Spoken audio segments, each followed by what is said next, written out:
அண்மை செய்தியாக பார்க்கிறோம்.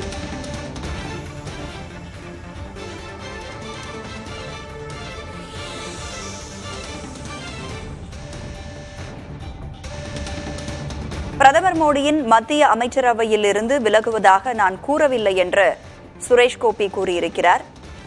பதவி விலகுவதாக சில ஊடகங்களில் வெளியான தகவல் முற்றிலும் தவறானது என்றும் அவர் தெரிவித்திருக்கிறார்.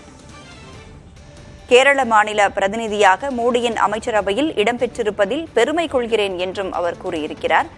என் கருத்து தவறாக புரிந்து கொள்ளப்பட்டிருப்பதாக அவர் தெரிவித்திருக்கிறார். அண்மை செய்தியாக பார்க்கிறோம்.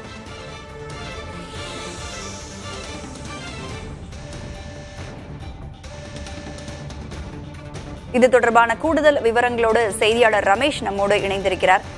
ரமேஷ், என் கருத்து தவறாக புரிந்து கொள்ளப்பட்டது, நான் அப்படி கூறவில்லை என்று சுரேஷ் கோபி கூறியிருக்கிறார். விளக்கமா சொல்லுங்க. கேரள மாநிலத்திலிருந்து தேர்வாகி இருக்கக்கூடிய சுரேஷ் கோபி மத்தியில் இருக்கக்கூடிய நரேந்திர மோடி அரசாங்கத்திலே தொடரப்போவதாக சொல்லியிருக்கிறார். அது மட்டும் இல்லாமல் we are committed to the development and prosperity of Kerala என்றும் அவர் சொல்லியிருக்கிறார். இன்று காலை வெளியான செய்தியில் தவறான சில கருத்துக்கள் பகிரப்பட்டிருப்பதாகவும் அவர் சொல்லியிருக்கிறார்.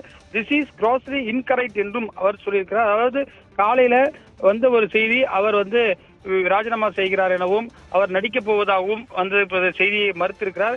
It's a matter of pride for me to be in the council of minister of the Modi government என்று சொல்லியிருக்கிறார். இதன் மூலமாக அவர் அமைச்சரவையில் தொடருவார் என்று சொல்லப்படுகிறது.